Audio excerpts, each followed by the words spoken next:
ونعوذ بالله من شرور أنفسنا ومن سيئات أعمالنا من يهده الله فلا مضل له ومن يضلل فلا هادي له ونشهد أن لا إله إلا الله وحده لا شريك له ونشهد أن سيدنا مولانا محمدا عبده ورسوله أما بعد قال الله تبارك وتعالى لقد كان لكم في رسول الله أسوة حسنة وعن عمر بن سلمة رضي الله عنهما قال كنت في حجر رسول الله صلى الله عليه وسلم وكانت يدي تطيش في السعة فقال لي رسول الله صلى الله عليه وسلم يا غلام سم الله وكل بيمينك وكل مما يليك أو كما قال عليه الصلاة والسلام. میرا علماء کرام محترم بزرگوں دوستوں عزیز دینی بھائیوں،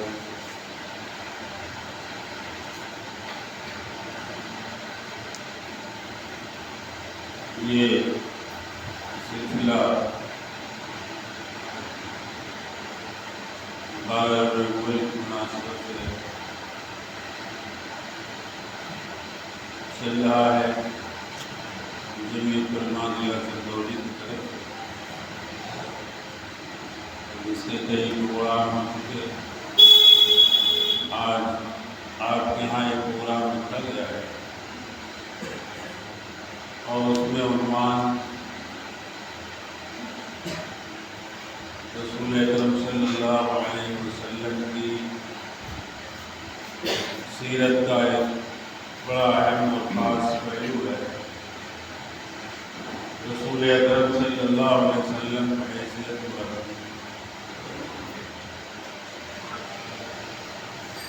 آپ جانتے ہیں حضرات انبیاء کرام علیہ الصلوۃ والسلام دنیا میں تشریف لاتے ہی اس لیے ہیں کہ وہ اپنی امت کی تربیت فرمائیں. ہر نبی مربی ہوتا ہے، تربیت کرنے والا، اپنی امت کو تعلیم دینے والا،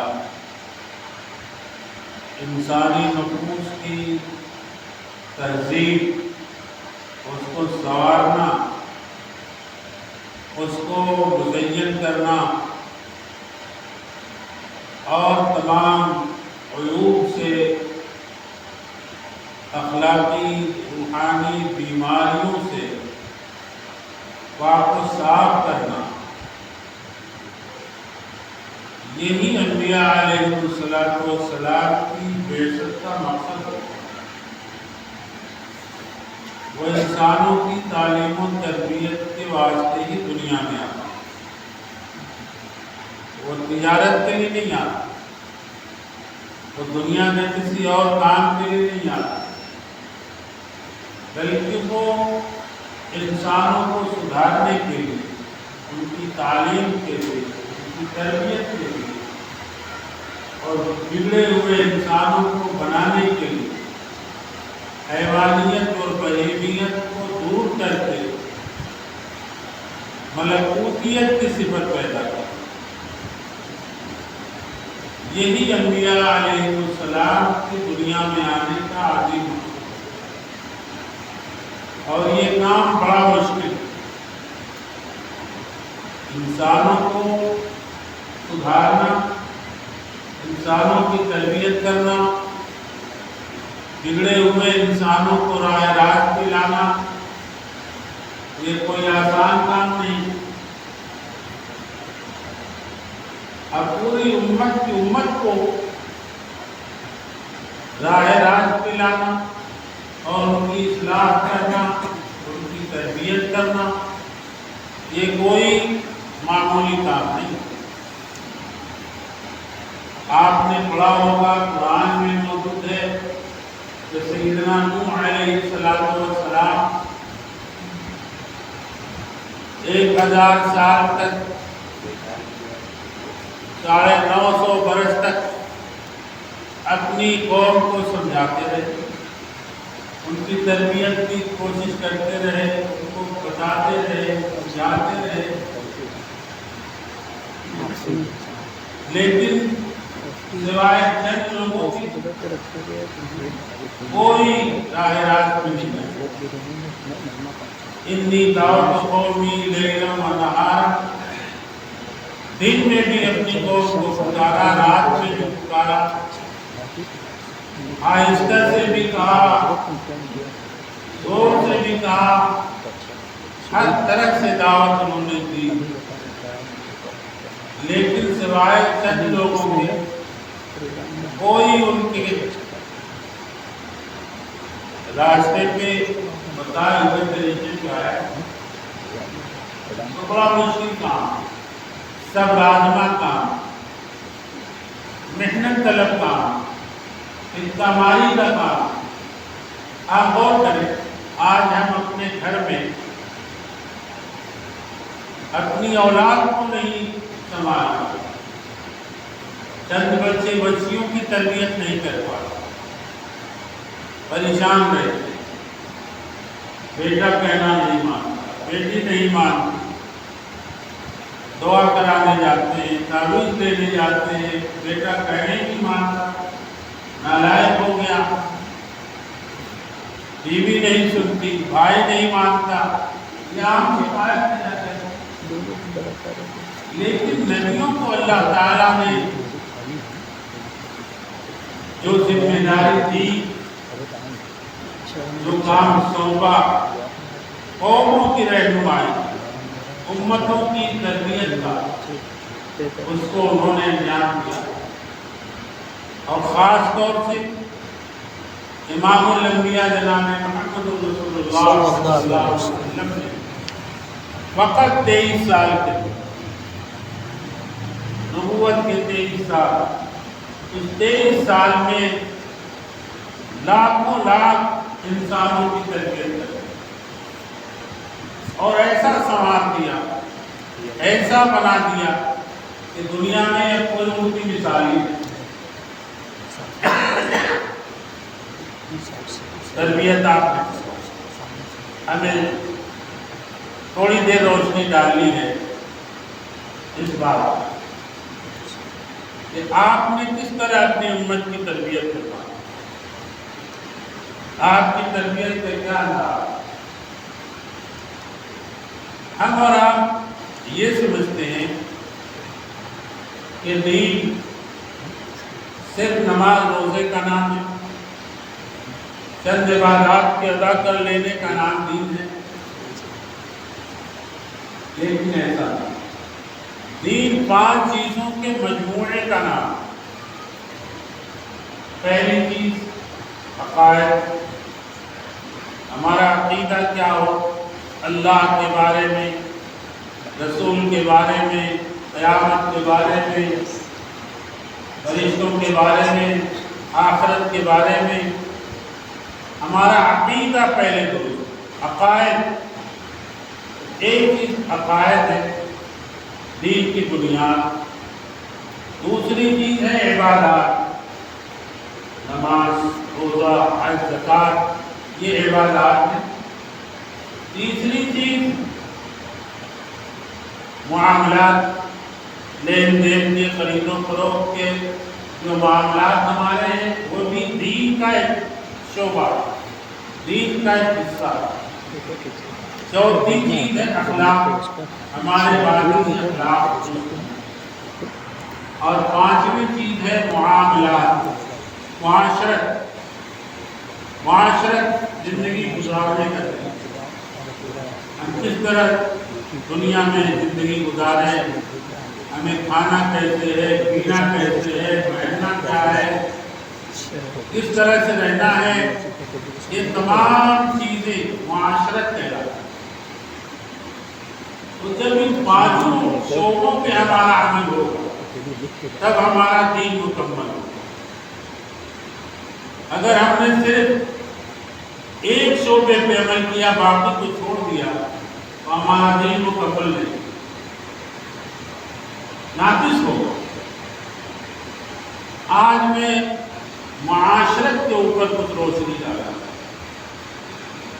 کہ کس طرح ہمیں زندگی گزارنے کی تعلیم دی گئی، کیسے ہمیں رہنا ہے، کھانے کا کیا طریقہ، پینے کا کیا طریقہ، ان تمام معاشرتی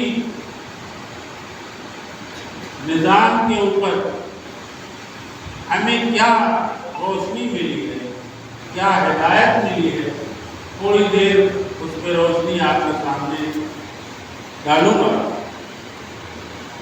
ایک یہودی نے مدینہ طیبہ میں ایک مشہور صحابی رسول حضرت سلمان فارسی رضی اللہ تعالیٰ عنہ شکایتاً یا بطور استہزاء کے بات کہ یہ کیا بات ہے کہ تمہارے نبی تمہیں ہر چیز کی تعلیم دیتے ہیں، یہاں تک کہ حد الخراج، یہاں تک کہ پیشاب پخانہ کرنے کا طریقہ ہی تم کو بتاتے ہیں۔ یہ اس نے تخفیف کے طور پر، مذاق کے طور پر کہا کہ اتنے عظیم الشان نبی ہیں اور نبی کا یہ کام ہے کہ پیشاب پخانے کا طریقہ لوگوں کو بتائے۔ اس میں مذاقاً یہ بات ہے۔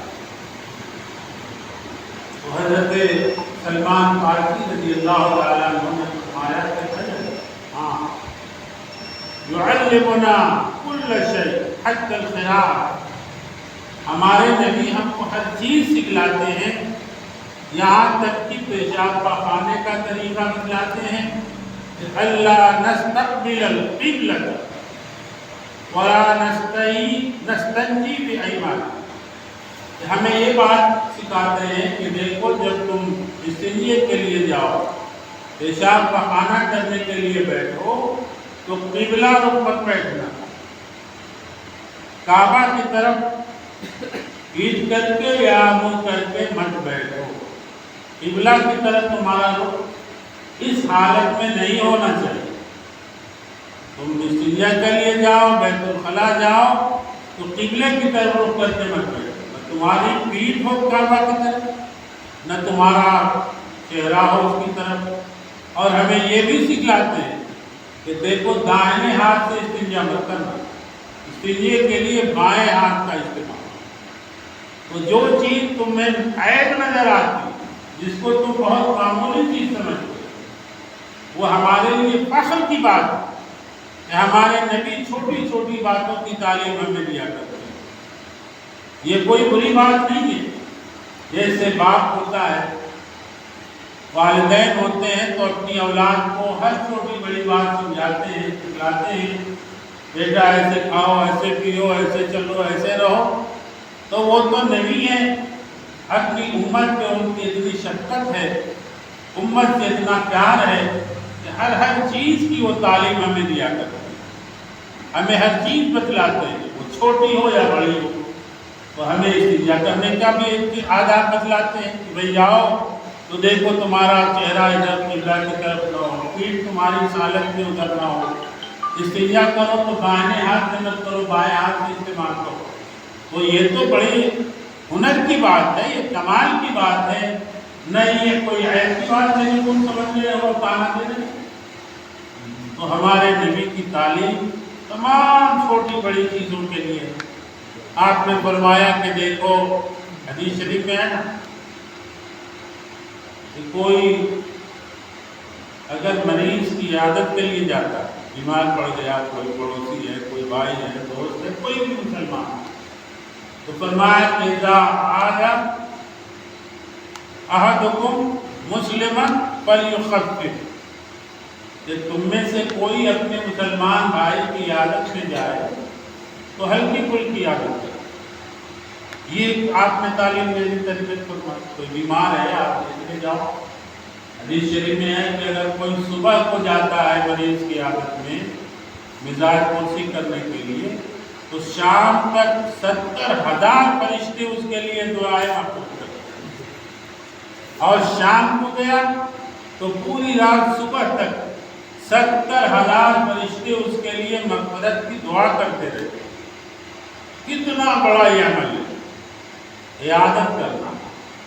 کوئی بیمار ہے تو اس کو دیکھنے کے لیے، مزاج پوچھنے کے لیے، حال چال لینے کے لیے جانا چاہیے. یہ بہت بڑی عبادت ہے. 70,000 فرشتے صبح سے لے کر شام تک اس کے لیے مغفرت کی دعا کرتے، اور شام کو گیا تو پوری رات صبح تک.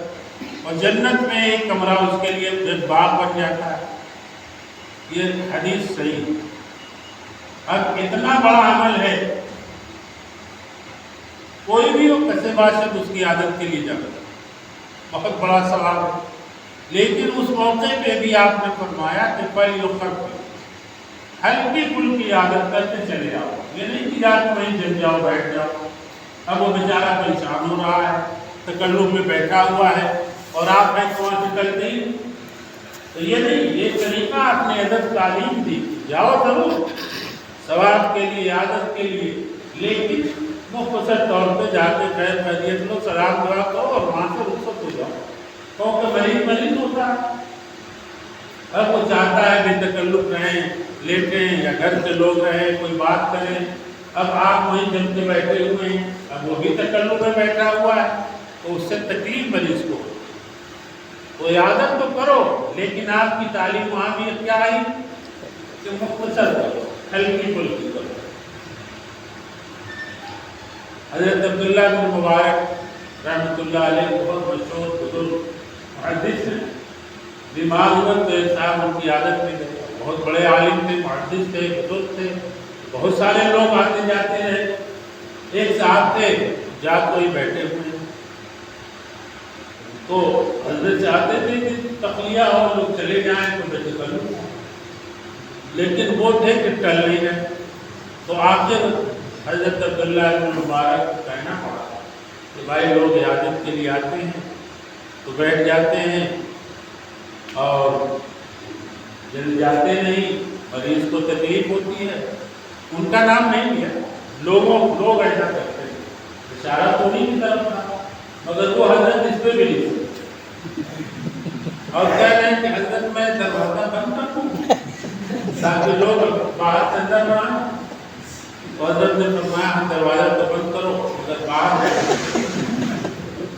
باہر چلے جاؤ پھر بند کرو. تو ایسے بھی لوگ ہیں. تو عیادت کو جانے کے لیے بھی آپ نے تربیت فرمائی کہ دیکھو جاؤ کرو، لیکن ہلکی پھلکی کرو. ہاں اگر کوئی ایسا بے تکلف آدمی کہ جس کے رہنے سے ہمیں تسلی ہو، راحت ہو، تو اس کو بیٹھنا چاہیے. اب کا معاملہ ایسا نہیں ہوتا. بہت سے ایسے لوگ ہوتے ہیں کہ وہ بیٹھے رہیں تو مریض کو تسلی ہوتی ہے، اطمینان ہوتا ہے، چاہتا ہے کہ بھائی بیٹھے رہیں. ہمارے دادا کے تھے مولانا سید اصغر حسین صاحب محدث دیوبندی، بہت بڑے بزرگ تھے. دیوبندی دارالدیوبند کی محدث کے استاد تھے، شیخ الہند کے شاگرد تھے، بہت بڑے شاعر تھے. تو ان کے وہاں ایک بار بیمار ہوئے تو مفتی شفیع صاحب عثمانی رحمۃ اللہ علیہ جو پاکستان کی عادت ہے، وہاں کی قرآن لکھتے ہیں، وہ عیادت کے لیے گئے، سلام دعا کر کے اور جلدی سے رخصت ہونے لگے. تو میاں صاحب نے فرمایا کہ کیا مولوی شفیع آپ نے یہ حدیث ہمارے لیے پڑھی تھی کیا کہ من عاد احدکم فلیطوف، جو عیادت کرے کسی کی تو ہلکی پھلکی کرے. ارے بھائی سب کے لیے نہیں ہے، تم بیٹھو، تمہارے بیٹھنے سے مجھے تسلی ہے اور سب کے لیے ایسا نہیں معاملہ ہو. لیکن عام طور سے یہی ہے تعلیم، یہ تربیت ہے کہ جاؤ تو میں مختصر کر کے نکل آؤ. تو یہ آپ نے یہاں بھی تربیت ہے. اماموں کو آپ نے فرمایا کہ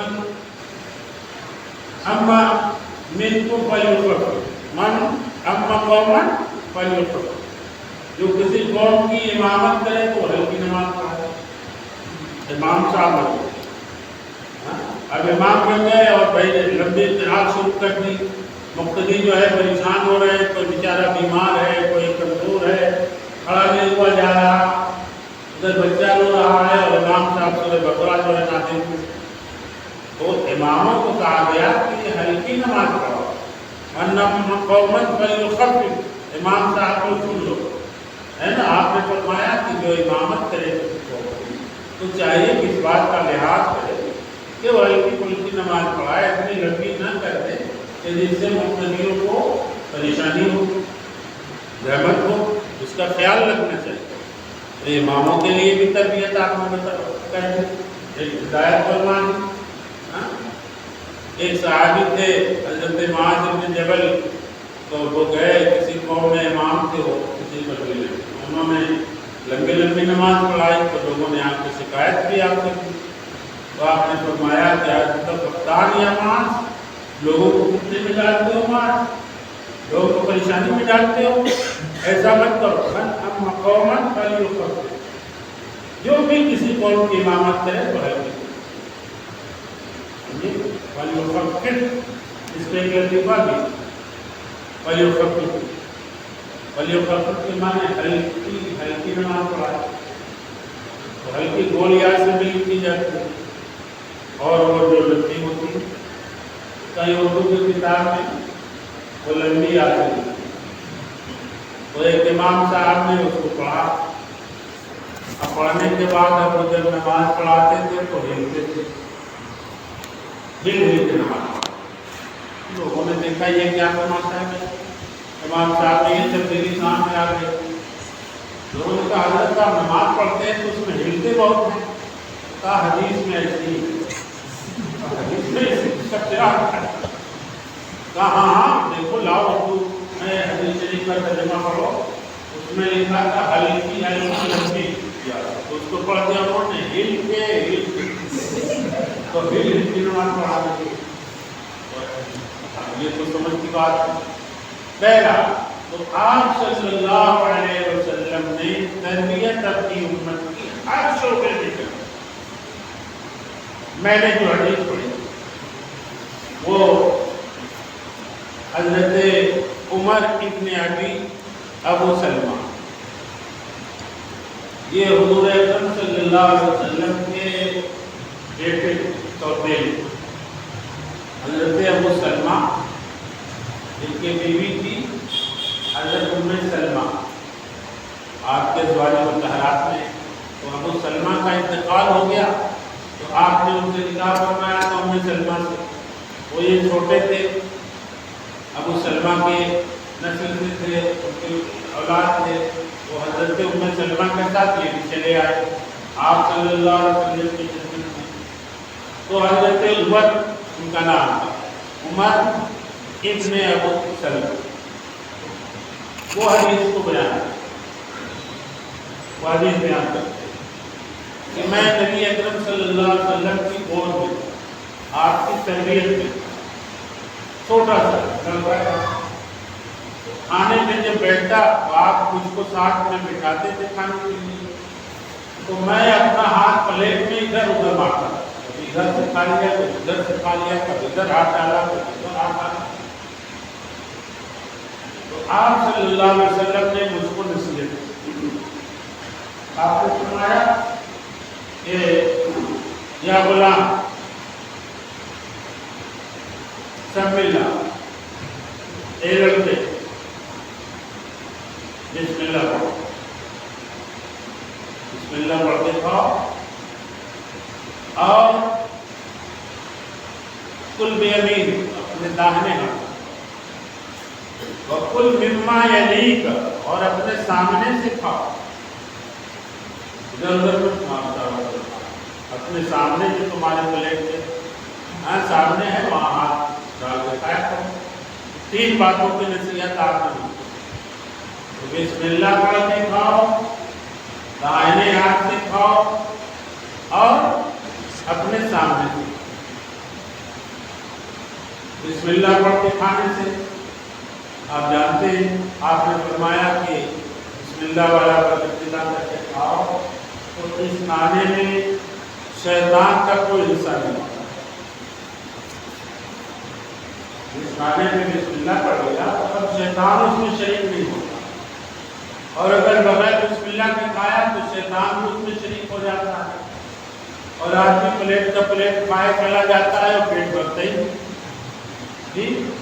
آپ نے فرمایا کہ کھانے سے پہلے بسم اللہ پڑھو، اور اگر شروع میں کھانا بھوک کہنا بھول گئے، بسم اللہ پڑھنا بھول گئے، تو جب یاد آ جائے تب پڑھو۔ اب تو بسم اللہ ہے اولہ آخر، تو شروع میں بھی اور آخر میں بھی بسم اللہ، یہ کہہ لو بسم اللہ ہے اولہ آخر۔ اور جب بسم اللہ پڑھ کے کھاؤ گے تو اس میں برکت ہوگی، شیطان کا اس میں کوئی حصہ نہیں ہوگا، اور اگر یوں کھا لیا تو شیطان اس میں آ جاتا ہے۔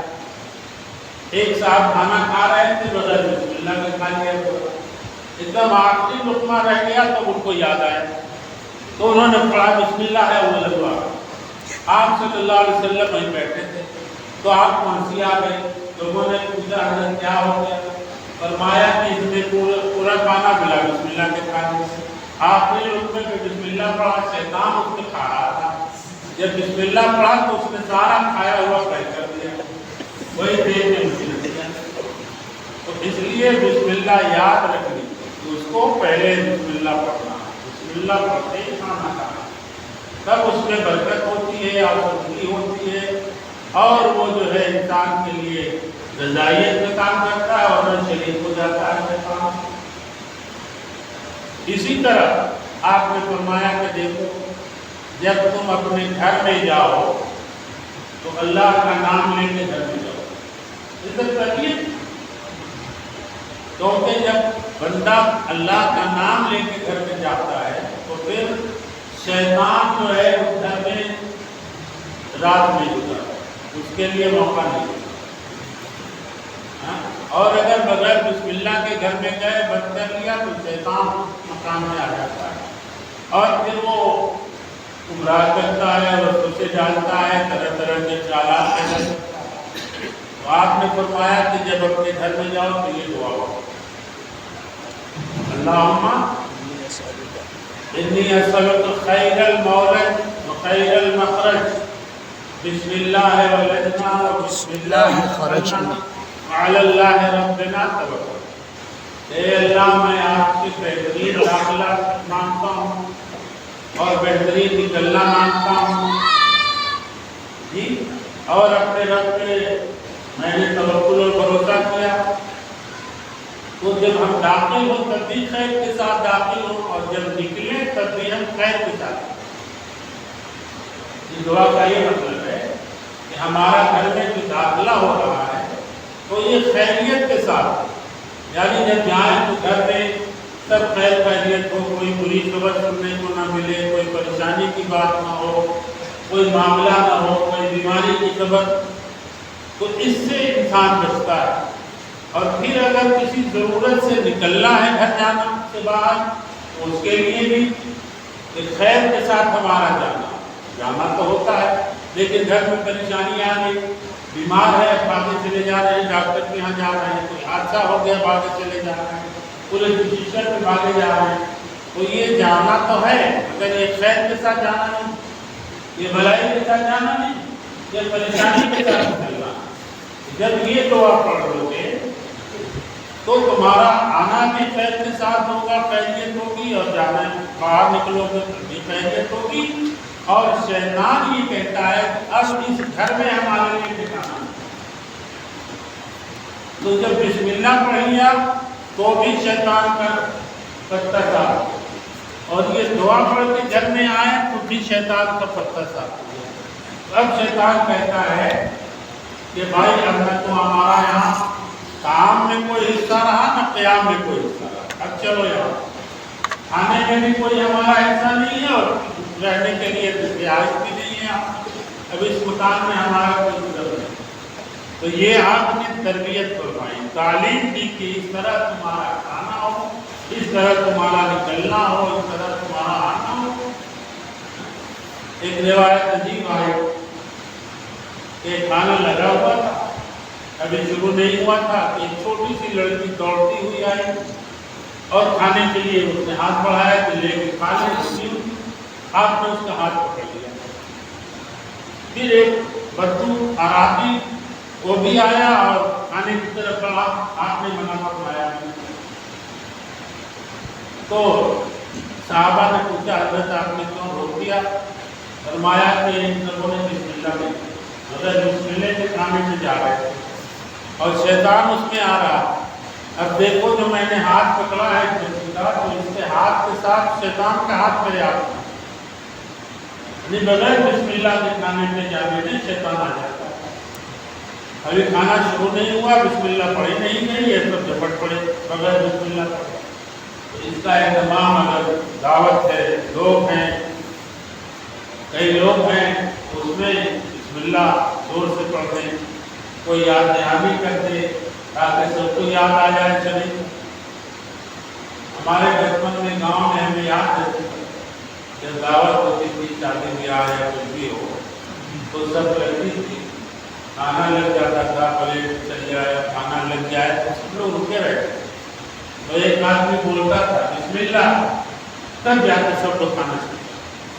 مجھے خود یاد ہے، اب یہ سب تو رواج ہی نہیں ہے، تو جنہیں سب لگتی ہے تو وہ انتظار کرتا ہے، وہ کھانے کا سب ابھی مولانا سے بتایا، یہ سب رواج ہی بدل گیا ہے۔ اب تو جاؤ کھاؤ اور وہاں لو، اور بسم اللہ کہاں یاد ہے، سینہ جھٹتی ہے، جلدی ہم کو مل جائے، ہم کو مل جائے، پتہ نہیں ہمارا نمبر آئے نہ آئے، تو اسی میں رہتے ہیں، بسم اللہ کا کام کیا ہو گیا۔ تو اس طریقے سے آپ نے ہمیں چھوٹی چھوٹی بات اپنی امت کو تعلیم دی، کھانے اور پینے کے لیے، سونے کے لیے، گھر میں جانے کے لیے، گھر سے نکلنے کے لیے، یہ تمام ہدایات آپ نے ہمیں دی ہیں، یہ تربیت ہماری فرمائی۔ یہاں تک فرمایا کہ جب کھانا کھا چکو اور دسترخوان اٹھنے لگے اس وقت بھی دعا کرو۔ الحمدللہ حمداً کثیراً طیباً مبارکاً غیر مکفین ولا مودع ولا مستغنی عنہ، یہ دعا رکھنا ہے۔ اللہ کا شکر ہے، بہت اس کی تعریف ہے کہ اس نے ہمیں یہ کھانا دیا اور یہ کھانا اٹھ رہا ہے تو ہم اس کھانے سے بے نیاز نہیں ہیں۔ ہوتا ہے نا جب پیٹ بھر گیا تو کھانے کی طرف رغبت نہیں رہی تو اس کی طرف دھیان بھی نہیں کرتا، ارے اٹھاؤ یا جلدی ہٹاؤ۔ ہاں جب تک بھوک لگی تھی یہ کھایا نہیں تھا تو کھانے کی طرف دھیان لگا ہوا تھا، اس کو دیکھ رہے تھے، پلیٹ کو دیکھ رہے تھے، پیالے کو دیکھ رہے تھے، کیا ہے کیسا ہے، ہاتھ بڑھا رہے تھے، جلدی پلیٹ کھولو، پلیٹ میں ڈالو، اور جہاں کھا لیا چکن زیر ہو گئے، پیٹ بھر گیا تو اب دسترخوان کی طرف سے دھیان نہیں ہٹ جاتا ہے، ارے اب جلدی تو ہٹا ہٹا پلیٹ میں کھانا کھاؤ۔ تو کہا کہ یہ کھانے کی ناقدری ہے، گویا اب آپ اس سے بالکل بے نیاز ہو گئے، اب آپ کو اس کی ضرورت نہیں ہے۔ تو اس طرح سے رزق کی ناقدری آپ کرتے ہیں، تو اللہ کی نعمت رات کو اٹھا بھی رہے ہو تب بھی اس کی قدر رکھو دل میں، یا اللہ ابھی ہم نے کھایا، آسودہ ہو گئے، تیری نعمت کی اب جا رہی ہے ضرورت، لیکن ہم اس سے بے نیاز نہیں ہیں، یہ آخری ہماری نہیں ہے بدائی کہ اب اس کے بعد ہمیں گھر لوٹنا نہیں ہے، کھانا نہیں ہے، ہمیں پھر چاہیے، ہمیں پھر اس کی قدر۔ تو اس وقت بھی آپ نے فرمایا کہ یہ دعا پڑھ لو دسترخوان اٹھاتے ہیں۔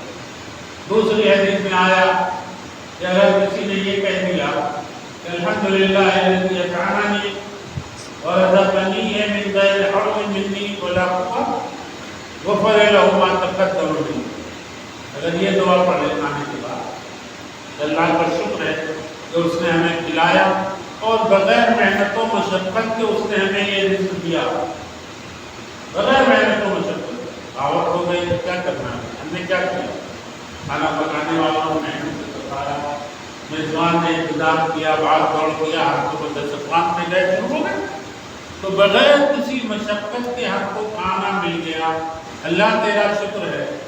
تو کہتے ہیں کہ اس کا سب پچھلا چھوٹا گناہ کھانا بھی کھایا اور اگر یہ دعا پڑھ دی تو اس کا سارا گناہ معاف، گناہ صغیرہ، یہ معمولی بات ہے،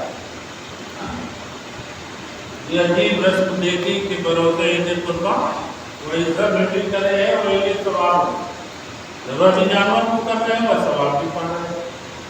تو ایسی یہاں کھانا بھی عمدہ کھایا لذیذ دیکھتے اور ایک جملہ کہا اور سارا گناہ. تو میرے بزرگوں اور دوستوں یہ ہماری تربیت. اب اتنی ساری باتیں تو مخصوصاً کھانے سے متعلق کسی بھی ہدایات ہے بتائیے آپ. ابھی پینے کی تو بات نہیں تو کھانے کے سلسلے میں آپ نے بھی بسم اللہ پڑھنے کا ہاں اور جناب اس کی قدر کرو. کھانے سے پہلے یہ پڑھ لو کھانے کے بعد یہ کر لو بیٹھ کے کھاؤ اللہ کی تعریف کرو شکر ادا کرو. اور یہی نہیں بلکہ کھانا پکانے والوں کی بھی تعریف ہاں کھلانے والوں کی بھی تعریف یہ بھی ہے یہ اس کی قدر ہے. من لم یشکر الناس لم یشکر اللہ. جو لوگوں کا شکریہ ادا نہیں کرے گا تو اللہ کا کیا ہے. اس نے دعوت پکائی کھلائی اور آپ کے منہ سے اگر ایک تعریف کا جملہ نہیں تو یہ بڑی خراب بات ہے. تعریف بھی کرنا چاہیے اگر پسند آ جائے. یہ بڑا عمدہ کھانا تھا بہت اچھا پکانے والے نے پکایا تو اس کی حوصلہ افزائی بھی ہے اور اس کی بھی قدر ہے اس میں ثواب ہے اس کی دلجوئی. حضرت تھانوی علیہ رحمہ کا کے ملفوظات میں واقعہ ہے کہ حضرت ایک مرید نے دعوت کی کھانا کی بیوی نے پکایا کھلایا. دعوت کے بعد وہ جو مرید کی بیوی تھی دروازے کے پیچھے آ کر سلام کیا. حضرت نے کہا بھائی تم نے بہت عمدہ کھانا پکایا جزاک اللہ بہت اچھا پسند آیا. اب اس کے بعد وہ رونے لگے رونے کی آواز آنے لگی. اب حضرت گھبرا گئے کہ کیا بات ہو گئی ہے. ہم نے تو اس کی حوصلہ افزائی کی تعریف کی وہ رو رہی. کہا بھائی ہوتی کیا ہو. تو اس نے کہا کہ حضور 30 سال ہو گئے ان کے ساتھ میرے شوہر کے ساتھ اور 30 سال سے میں کھانا پکا رہی کھلا رہی ابھی ایک جملہ ان کے منہ سے تعریف کا میں نے نہیں سنا. آج جب آپ نے تعریف کی تو مجھے بساختہ ہوا ہے. تعریف تو کر دو بھائی. وہ آگ میں دھوئیں میں جل کے کیسے کیسے محنت سے پکا رہی ہے اور آپ کے منہ سے ایک جملہ تعریف کر رہے ہیں تو ایسا بھی نہیں ہونا چاہیے بس کھائے اور چل گئی. تو بہرحال یہ ساری کیا ہے امت کی تربیت تعلیم ہے. ہمیں اس طرح اپنی معاشرت کو چلانا ہے کیسے زندگی گزارنا ہے یہ یہاں سے ابتدا ہو. اب پانی پینے کے سلسلے میں آپ کو معلوم ہو کہ بھائی پانی پیو تو اس کے بھی آداب بتلائے گئے. یہ نہیں کہ گٹ گٹ جانور کی طرح لیا اور لے لیا. ہاں فرمایا کہ دیکھو پانی لو تو پہلے دائیں ہاتھ سے پیو دائیں ہاتھ سے پیو بائیں ہاتھ سے بیٹھ کے پیو 3 سانس میں پیو پی کے اللہ کی تعریف کرو. جی سانس برتن میں مت لو برتن کے باہر لو. یہ ساری ہدایات پانی پینے سے متعلق. لباس پہننے کے آداب اور طریقے بتلائے گئے اس میں دعا بتلائی گئی. غرض ہے کہ نبی اکرم صلی اللہ علیہ وسلم جو رحمت للعالمین تھے اپنی امت کے مربی تھے معلم تھے. آپ نے ہمیں اور آپ کو مکمل تربیت کا ہمارے لیے سامان ساری ہدایات دے ساری تعلیمات نے دے. اب ہمیں پتہ ہی نہیں ہمیں خبر ہی نہیں ہے تو بھائی جب خبر ہی نہیں تو معلوم کرو کم سے کم معلوم کر کے ایک سنت کو آپ اپنائیں. چھوٹی چھوٹی سنت جو آپ نے ہمیں بتلائی ہماری تربیت کی. بچہ پیدا ہوا وہاں سے تعلیم شروع ہو جائے. جی یہ تو کھانا پینا تو بعد میں اس سے پہلے ہی تھی. بچہ پیدا ہوا جب ہی آپ نے ہماری رہنمائی کی. دیکھو بچہ پیدا ہو تو سب سے پہلے تم اس کے کان میں اذان دو اللہ کی بڑائی اور تکبیر کے کلمات بولو. اس کو لو ہاتھ میں دائیں کان میں اذان کے کلمات کہہ دو بائیں میں تکبیر کے کلمات کہہ دو پھر اس کا 7 دن جب ہو جائے تو اس کا بہترین نام رکھو، اس کا سر مڈاؤ، اس کا عقیقہ کرو۔ یہ تعلیم ہے، وہیں سے تعلیم ہو گئی۔ پھر اس کی تعلیم تربیت کرو، جوان ہو جائے شادی کرو۔ یہ تمام چیزیں یہ ہماری تربیت کے لیے نبی کی تعلیم ہے، اور بہترین پاکیزہ تعلیم۔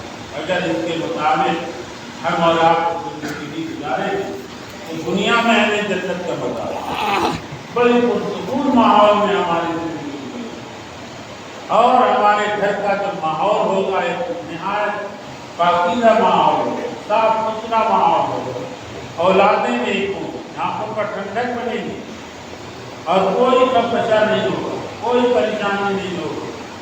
شرط یہ ہے کہ ہم اپنے نبی کی تعلیمات کو، آج کی بتلائی ہوئی ہدایات کو اختیار کریں، چھوٹی چھوٹی باتوں سے عمل شروع کریں۔ سیرت کے جلسوں کا مقصد یہی ہوگا، ایک لچھدار تقریریں سن لینا اور پھر اٹھ کے چلے جانا، اس سے کوئی فائدہ نہیں۔ اصل یہ ہے کہ ہم اپنے نبی کی تعلیمات کو التزام بنائیں، کانوں سے سن کے دل میں اتاریں اور عمل کا عزم کریں کہ ہم اپنے گھروں میں ان تعلیمات کو جاری کریں گے، ان پہ عمل کریں گے۔ تو یہ ارادہ کریں، دیکھیے کہ اس کی برکت آپ کو کتنی نظر آتی ہے، کتنا آپ کے ماحول میں سکون ہوگا، کتنا آپس میں محبت اور قوت کا ماحول اور پیدا بنے گی۔ میرے عزیز دوستو، اسی لیے حدیث پاک میں فرمایا گیا کہ لا يكون احدكم لا يؤمن احدكم حتى يكون هواه تبعا لما جئت۔ ایمان تمہارا مکمل ہوگا نہیں جب تک میری لائی ہوئی چیزوں پر تمہارا ایمان نہ ہو، اس میں عمل نہ ہو۔ ساری خواہشات کو چھوڑو، یہود و نصارہ کے راستے کو چھوڑو، اور اپنے نبی کے طریقے کو اختیار کرو، ہر چیز میں، معاشرت میں، معاملات میں، عبادات میں، لین دین میں۔ یہ ابھی حدیث معان سنائی کہ حضرت ابو الدرداء رضی اللہ عنہ غالباً تیسرا بادشاہ کے دربار میں، تیسرا بادشاہ اس زمانے کے سپر پاور، بہت بڑی سلطنت کا بادشاہ کا دربار لگا، اور چند صحابی وہاں گئے اور ان کے لیے دسترخوان بچھا، کھانے کا انتظام، کھانا کھایا جائے۔ ابو جائے اتفاق سے ایک لقمہ ہاتھ سے گر گیا، نیچے گر گیا دسترخوان۔ اب اس صحابی رسول نے اس دسترخوان سے اس لقمے کو اٹھایا اور اٹھا کے کھانا۔ اب جو لوگ دیکھ رہے ہیں وہ اشارے کر رہے ہیں، تنقیات ہیں، آپ کیا یہ بادشاہ کا دربار ہے، اسرا کا دربار ہے، اتنی اس میں ہے کھانے پینے کی انواع و اقسام کے کھانے ہیں، لقمہ گر گیا، حضرہ لے لیجیے، گرے ہوئے لقمے کو آپ اٹھا کے کھا رہے ہیں، وہ تو بڑی چھوٹی بات ہے۔ تو وہ اشارے کو سمجھ گئے، وہ تو صحابی رسول تھے۔ فرمایا ہاتھ رکو، سنت خلیل ہؤلاء الحمقاء، کیا ان بیوقوفوں کہنے کی وجہ سے میں اپنے محبوب کی سنت کو چھوڑ دوں گا؟ میرے محبوب کی یہ سنت ہے کہ اگر دسترخوان پہ ہاتھ سے لقمہ گر جائے، چھوٹ جائے تو اس کو اٹھا کر صاف کر کے کھا لیں، کیونکہ نہ معلوم برکت کھانے کی کس دانے میں، کس لقمے میں۔ شیطان اچکتا ہے ایسے لقمے کو جس میں برکت ہے۔ تو یہ میرے محبوب کی سنت ہے، ان لوگوں کو کہنے کی وجہ سے اور ان کی شرم کی وجہ سے میں چھوڑ دوں اپنے نبی کی سنت، ایسا ہو۔ یہ صحابہ کرام ایک ایک سنت کو اپنے دانتوں سے مضبوطی سے انہوں نے پکڑا۔ ہمیں سنت پہ عمل کرنے میں شرم آتی ہے، ارے نوجوان بھی داڑھی رکھ لیں گے تو لوگ کیا کہیں گے، ارے ابھی داڑھی رکھی گا، ابھی تو شادی بھی نہیں ہوئی، ٹوپی پہنیں گے تو لوگ کیا کہیں گے؟ ملا بھی کہیں گے. ہاں تو ایک دم یہود و نصارہ کا ہم نے طریقہ اختیار کیا. نہیں، ہمیں نبی اکرم صلی اللہ علیہ وسلم کی سنت پہ چلنا. سب سے عظیم ہمارے لیے ایک دن سنت کے مطلب آپ نے فرمایا کہ جب کھانا کھاؤ تو برتن کو اچھی طرح چاٹو، اپنے انگلیوں کو اچھی طرح چاٹو، ایک بھی دانہ اس میں جائے نہیں، نالی میں نہ جائے، باہر نہ جائے، اچھی طرح پلیٹ کو چاٹو. تمہارے انگلیوں میں جو لگا ہوا ہے سالن کھانا اس کو چاٹ لو، کیونکہ اس میں برکت ہے، نہ جانے کس دانے میں برکت ہے. چاٹو اس کو اچھی طرح سے، یہ بالکل صاف برتن ہو جائے. اب یہاں کھایا، اسے بھی کھا کے چھوڑ دیا، دال لگی ہے، چاول کے دانے ہیں، سالن ہے، ہڈی ہے، اور کھایا آدھا پلیٹ ویسے ہی چھوڑا. دیکھنے میں بھی کرا اور کھانے کی اور اس کے ناقدری. ایک ایک دانہ قابل قدر ہے، یہ اللہ کی نعمت ہے. اس لیے بالکل صاف کھانا، پلیٹ اور ہاتھ ہونا چاہیے. دسترخوان پہ بھی اگر کوئی ٹکڑا گر گیا تو اٹھا کے کھا لیں، کوئی ضائع نہیں. تو آپ کو یاد آ گیا ہمارے حضرت مولانا اصغر حسین میاں صاحب مارٹن دیو، ہمارے حضرت کے دادا بڑے عجیب و غریب بزرگ. تو ان کے یہاں ایک مرتبہ کھانے کے وقت مفتی شفیع صاحب رحمۃ اللہ علیہ کے والد مفتی یاسین صاحب دیوبند میں تھے. یہ لوگ بڑے قریب تھے، بہت آنا جانا. تو یہ مولانا فتح عثمانی صاحب نے واقعہ لکھا، قاری طیب صاحب نے اپنے کتابوں کھانے کے وقت پہنچ گئے تو حضرت نے کہا کہ آؤ کھانا کھا لو. بیٹھ گئے، کھانا کھائیے. کھانے کے بعد دسترخوان انہوں نے کہا کہ حضرت اٹھا کے ہم جھاڑ دیتے ہیں. حضرت نے کہا کہ دسترخوان جھاڑنے تم کو آتا ہے؟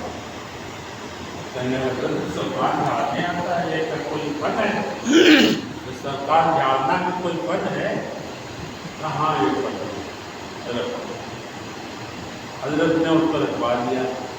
پھر دسترخوان کے اندر اوپر جتنی چیزیں تھیں سب کو الگ الگ، روٹی کے ٹکڑے الگ، بوٹی میں جو گوشت تھا وہ الگ، ہڈی الگ، بالکل چور جو تھا وہ الگ، 4 چیزیں الگ. اور لے جا کر کے چاروں چیزوں کو الگ الگ جگہ پہ رکھا. آپ دیکھو ہمارے یہاں سب جگہ بنی ہوئی، یہ بالکل باریک جو ذرے ہیں، ذرات ہوئے روٹی کے، یہ وہ چونٹیوں کا وہاں سوراخ ہے، وہاں پہ رکھ دیتے ہیں، وہ کھا جاتے ہیں. اب وہ جو ہے ہڈیاں، وہ بلی، روٹیاں چھوٹی چھوٹی ٹکڑے وہ بلی کھا جاتی ہے، وہاں رکھتے ہیں، ان کی جگہ معلوم ہے بلی. اور ہڈیاں وہاں وہ کتے محلے کے آ کے اس کو لے جاتے ہیں. اور وہ جو روٹی کے ٹکڑے ہیں وہ وہاں پر رکھتے ہیں، وہ کبوے اور پرندے وغیرہ آتے ہیں. تو یہ ہمارے یہاں سب کی جگہ بنی ہے، کوئی بھی چیز ضائع نہیں ہوتی. اللہ کی نعمت ہے تو کوئی نعمت کا حصہ ضائع نہ ہو، برباد نہ ہو. اس لیے ہم اس طریقے سے دسترخوان کو جھاڑتے ہیں. بتاؤ ہم کو معلوم نہیں ہے؟ حضرت نہیں، ہم کو نہیں معلوم. واقعی یہ فن ہے دسترخوان جھاڑنا. یہاں کیا ہے، کھانے پہ جتنا ہے لپیٹا لے جاتے کوئی دانا، روٹی بھی ہے، سالن بھی ہے، کھجوریں بھی ہیں، پھلاں بھی ہیں، سب برباد. یہ اللہ کی نعمت کے نام پر نہیں ہوتا ہے. تو یہ تعلیم یہ ہے ہمارے شریعت کی، ہمارے پیغمبر، ہمارے بزرگوں کی. لیکن ہم اور آپ بالکل ناواقف. اس لیے میرے عزیز دوستو، جلدہ ہم کرا رہے ہیں تو اس سے کچھ حاصل کریں. اپنے نبی کی سیرت سن رہے ہیں تو اس کو لے اپنی زندگی میں اختیار کریں. لگے کہ واقعی جلسہ ہوا تو اس کا ایک فائدہ ہے. ہم نے اس پروگرام سے یہ سیکھا، اپنے گھر میں ایک چیز لے کے آئے، صرف سننے کا مزاج نہیں. بہرحال وقت ہو گیا بہت، اور باتیں تو ہوتی رہتی ہیں، ہوتی رہیں گی، بہت ساری ہیں. اب میں زیادہ گفتگو دینا نہیں چاہتا. میں یہ صرف درخواست کرتا ہوں کہ یہ مبارک سلسلہ جو چل رہا ہے اس ماہ مبارک میں یہ بڑا اچھا ہے، آپ اس میں شرکت بھی کریں، اس سے استفادہ کریں اور اس کو اپنی عملی زندگی میں لائیں۔ اللہ رب العزت